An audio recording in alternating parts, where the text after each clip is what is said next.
శ్రీ గురు చరిత్ర 46వ అధ్యాయం. శ్రీ గణేశాయ నమః, శ్రీ సరస్వత్యై నమః, శ్రీ గురుభ్యో నమః. నామధారకుడు స్వామి శ్రీ గురుని వద్ద మరొక కవి శేఖరుడుండేవాడంటిరి కదా, అతడెవరు? అతడు శ్రీ గురునికి భక్తుడు ఎలా అయ్యాడో, ఆయననెలా సేవించాడో దయచేసి వివరించండి అన్నాడు. సిద్ధయోగి ఇలా చెప్పనారంభించారు. శ్రీ గురుని అనుగ్రహంతో అద్భుతమైన కవితాశక్తిని పొందిన నందిశర్మ కీర్తి ఎంతగానో విస్తరించింది. అతడు రాసిన కవితలు ఎన్నో ప్రాంతాలలోని భక్తులు ప్రీతితో పాడుకుంటుండేవారు. ఆ రీతిన శ్రీగురుని మహత్యం మరింతగా వెల్లడై ఎందరెందరో భక్తులు వారి దర్శనానికి రాసాగారు. గాంగాపురం సమీపంలోని హిప్పరిగి అనే గ్రామం ఉన్నది. ఒకసారి ఆ గ్రామం నుండి కొందరు భక్తులు శ్రీగురుని దర్శనానికి వచ్చారు. వారు ఆయనకు పాద పూజలు చేసుకోదలిచి ఆయనను ప్రార్థించి ఆయననెలాగో ఒప్పించి మేళ తాళాలతో ఊరేగిస్తూ తమ గ్రామానికి తీసుకువెళ్లారు. వారి రాక ఆ గ్రామంలో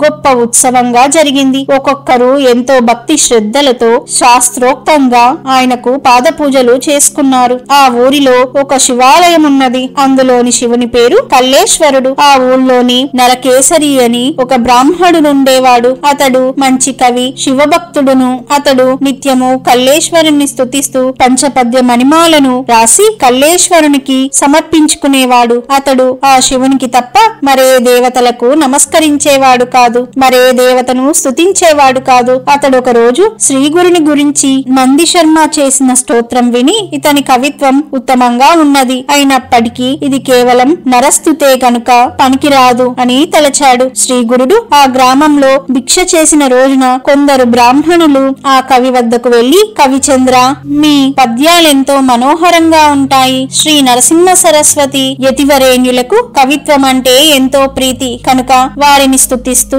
మాకు 4 పద్యాలు రాసిస్తే అవి వారి చెంత చదివి వారి అనుగ్రహం పొందుతాము అని కోరారు. నరకేసరి, అయ్యా, అది నా వల్ల కాదు. కల్లేశ్వరుని తప్ప మరే దేవతను స్తుతించను. ఆయన సేవకే నా కవితను అంకితం చేసుకున్నాను. అటువంటప్పుడు కేవలం ఒక మానవ మాత్రుడైన సన్యాసిని నా కవితతో ఎలా స్తుతించేది అని చెప్పాడు. తర్వాత అతడు కల్లేశ్వరుని పూజించుకోవడానికి ఆలయానికి వెళ్ళాడు. అదేమి చిత్రమో కాని ఆ రోజు అతడు పూజ ప్రారంభించిన దగ్గర నుండి అతనికి బాగా నిద్ర తూగసాగింది. అతడు ఎంత ఆపుకుందామని ప్రయత్నం చేసినా ఆగక చివరకు పూజ మధ్యలో కునుకు పట్టింది. ఆ కునుకులోనే ఒక చిత్రమైన కల కూడా వచ్చింది. కలలో కూడా అతడు ఆలయంలో పూజ చేస్తున్నాడు. అతని ఎదుట మాత్రం ఎప్పుడూ కనిపించే కల్లేశ్వర లింగం అప్పుడు కనిపించలేదు. ఆ స్థానంలో శ్రీగురుడు కూర్చొని ఉన్నాడు. ఆయన నవ్వుతూ, నీవు కల్లేశ్వరుని తప్ప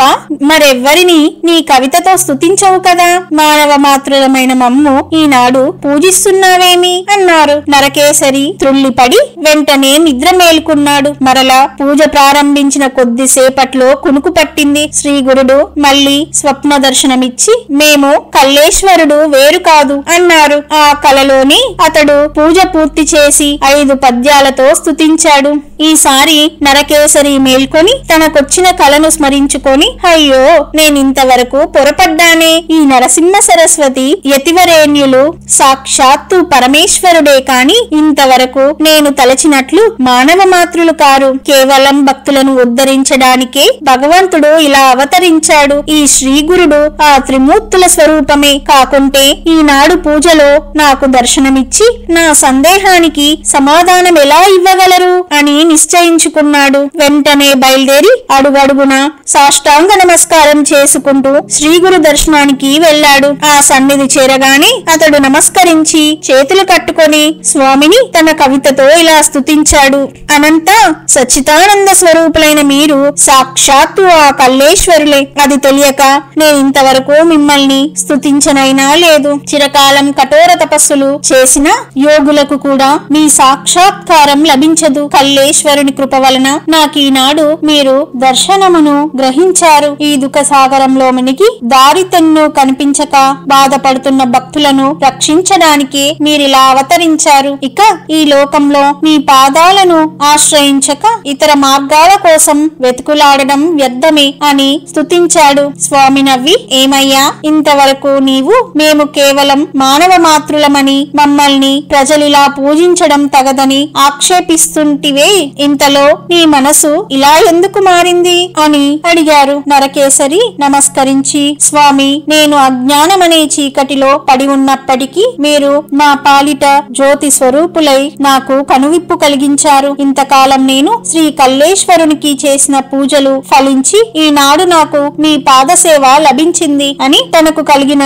దివ్యానుభవం ఆయనకు విన్నవించుకున్నాడు. ఆయనను పూజించి స్తుతించి తనను శిష్యునిగా స్వీకరించి అనుగ్రహించమని వేడుకున్నాడు. నీ అభీష్టాలన్నీ నెరవేరుగాక అని శ్రీగురుడు ఆశీర్వదించారు. నరకేసరి ఎల్లప్పుడూ వారి చెంతనే ఉండదల్చానని కోరాడు. శ్రీగురుడు, ఈ కల్లేశ్వరుడు పరమశ్రేష్ఠుడు, ఆయనంటే మాకెంతో ప్రీతి గనుక మేమెప్పుడు ఆ రూపంలో హిపరిగిలో ఉంటాము కనుక నీవు ఎప్పటి వలె నీవక్కడనే ఆ రూపంలో ఉన్న మమ్మల్ని పూజిస్తూ ఉండు అని ఆదేశించారు. కాని అతడు త్రిమూర్తి స్వరూపుడుగా అవతరించిన శ్రీగురుని రూపాన్ని సేవించుకోవాలని ఉన్నదని మరీ ప్రార్థించిన మీదట స్వామి అంగీకరించారు. అప్పటి నుండి నరకేసరి నిత్యము తాను ఆలయంలో కల్లేశ్వరునికి పూజించినట్లే శ్రీగురుని కూడా పూజిస్తూ ఆయనను పంచరత్నాలతో స్తుతిస్తూ ఉండేవాడు. నామధారక, శ్రీగురుని అనుగ్రహం వల్ల ఇలా మారిన వారెందరో కదా. శ్రీ దత్తాయ గురవే నమః.